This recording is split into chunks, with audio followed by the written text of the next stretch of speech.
Hello guys, welcome to my YouTube channel. मैं बहुत ज़्यादा true crime investigation stories, true crime investigation movies, documentaries या फिर YouTube पे भी अगर मैं स्क्रॉल करता हूँ तो मैं ज़्यादातर क्राइम रिलेटेड वीडियोस देखता हूँ। तो मैंने डिसाइड किया क्यों नहीं आप लोग को भी वैसी स्टोरीज, इंटरेस्टिंग स्टोरीज सुनाई जाएं, आपके कुछ पसंद का सुनाया जाए। So on this channel I will upload true crime investigation stories. आज की जो स्टोरी है वो बेसिकली बेस्ड है, एक लड़की ने दूसरी लड़की का मर्डर कर दिया क्योंकि वो लड़की उससे बहुत ज़्यादा ऑब्सेस्ड थी। इसलिए get into today's case.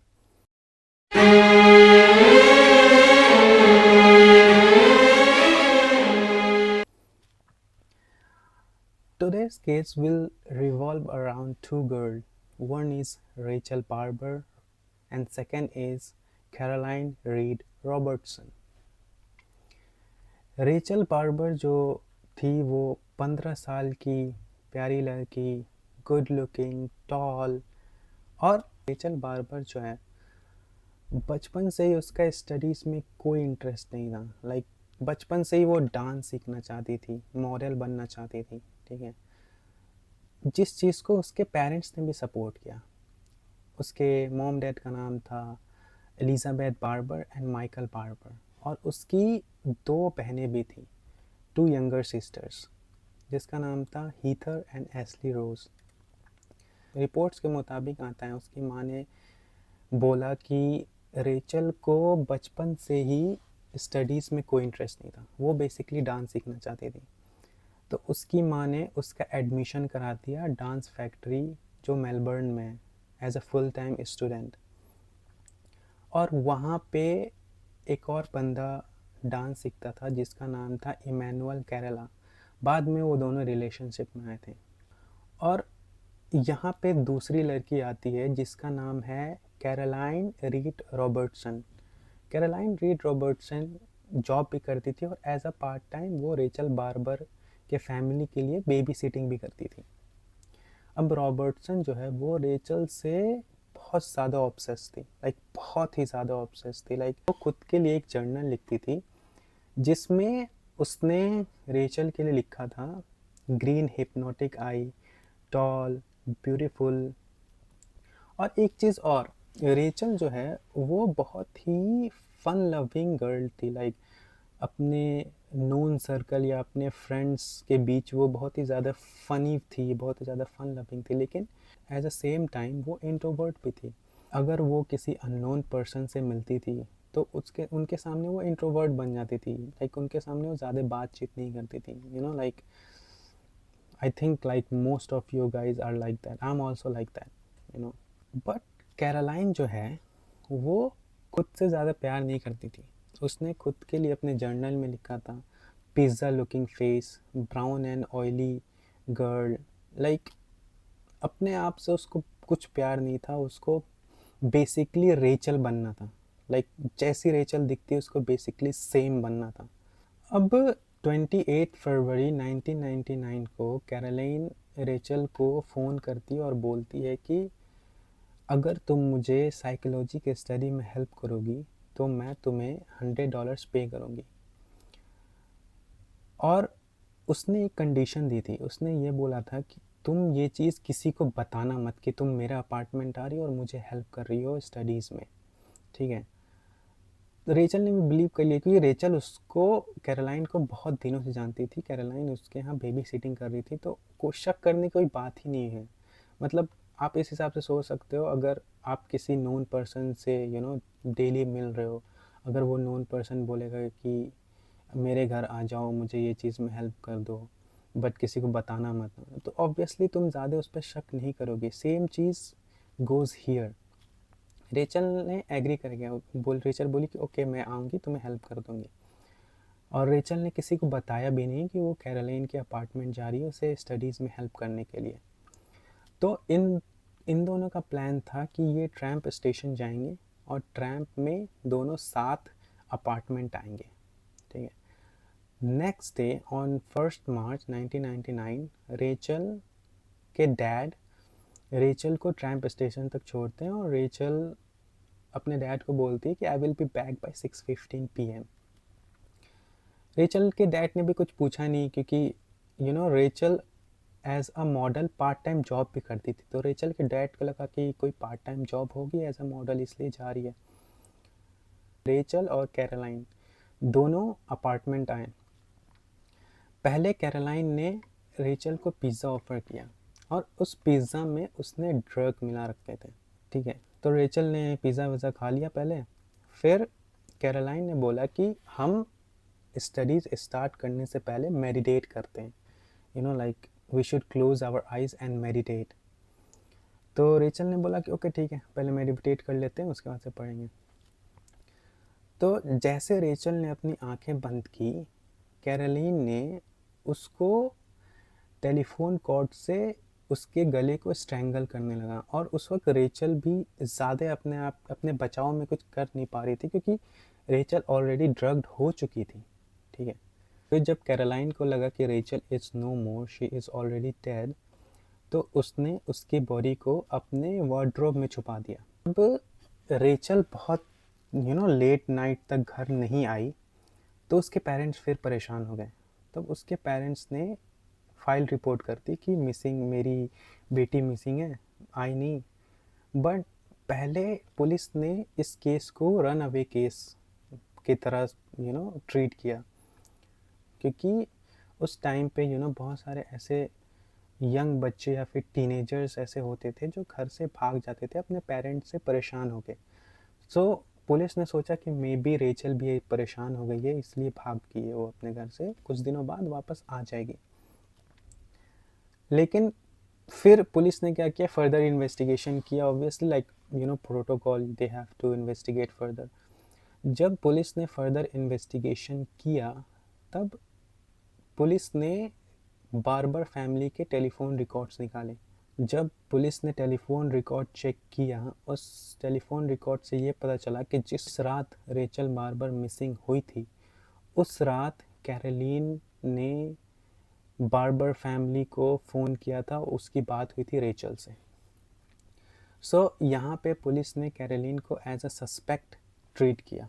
Further investigation करते हुए पुलिस को एक विटनेस मिली।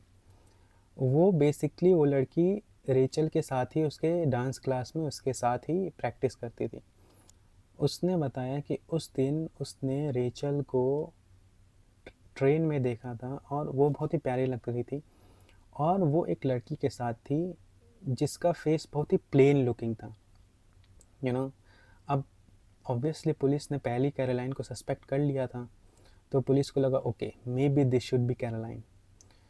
जब 12 मार्च 1999 को पुलिस कैरोलाइन के अपार्टमेंट पहुंची, तो कैरोलाइन जैसी पुलिस को देखी उसको एपिलेप्सी का अटैक आने लगा। मे बी वो पुलिस को देख के डर गई होगी, स्ट्रेस हो गई होगी।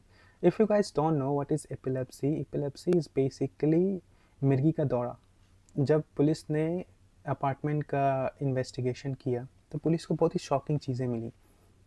पहला, पुलिस को कैरोलाइन का जर्नल मिला।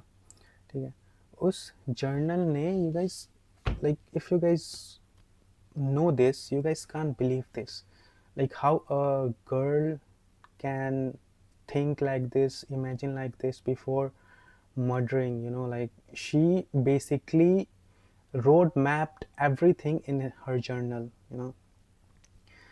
उसने जर्नल में पूरा चेकलिस्ट बना रखा था कि कैसे रेचल को मर्डर करना है, कैसे उसकी बॉडी को ठिकाने लगाना है।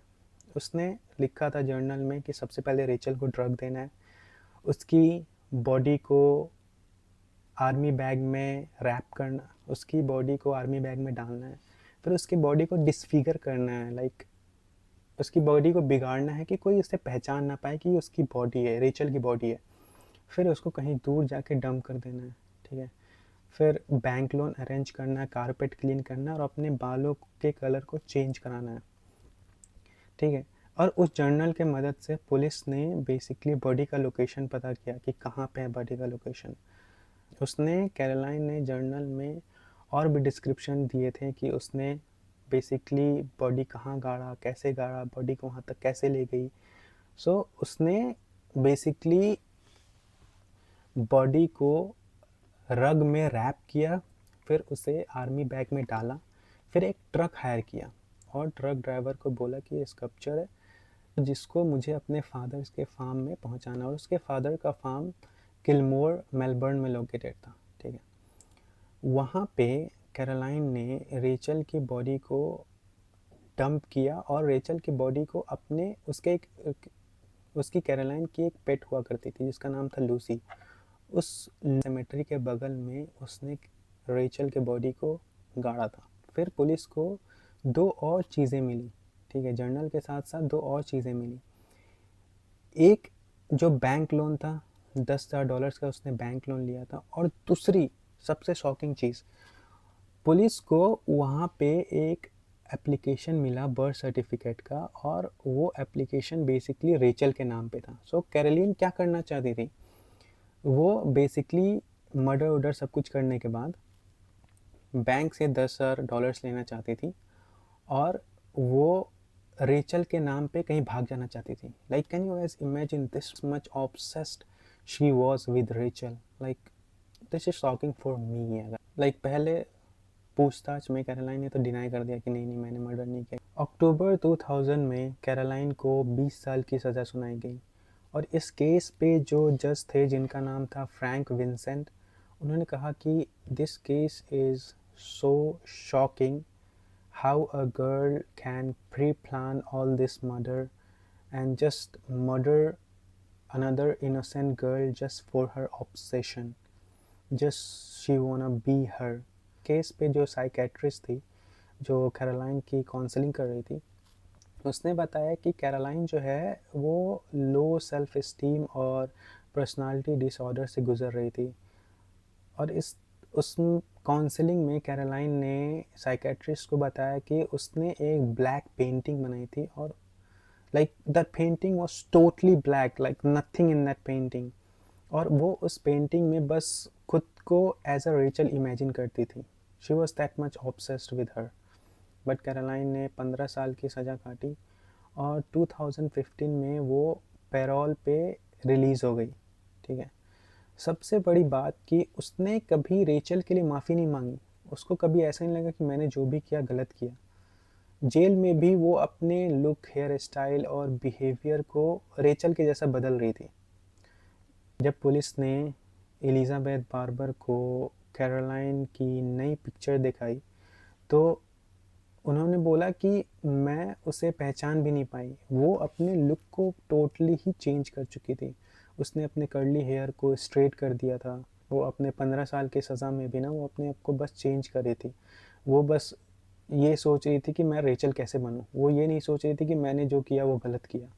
रेचल बार्बर सिर्फ 15 साल की थी। उसकी ज़िंदगी शुरू भी नहीं हुई थी गाइस, और किसी ने उसको मार दिया जस्ट इसलिए कि वो उसकी तरह बनना चाहती थी, और वो उसकी तरह शायद दिखती नहीं थी इसलिए। ये कहानी एक लेसन है ऑब्सेशन, मेंटल इलनेस और आइडेंटिटी क्राइसिस किस हद तक किसी को एक मॉन्स्टर में कन्वर्ट कर सकता है, एक मॉन्स्टर बना सकता है। ये कहानी से हम ये सीखते हैं। अगर आपको ये कहानी इम्पॉर्टेंट लगी, अगर आपको ये कहानी पसंद आई तो प्लीज़ लाइक करें, सब्सक्राइब करें, and please drop a comment in which tell me guys what I need to improve, because I'm very new in this. I never made any YouTube video. I just started making it because I wanted to tell these kind of stories to you guys, to in the public. So yeah, thank you very much, and that's it for the today's case.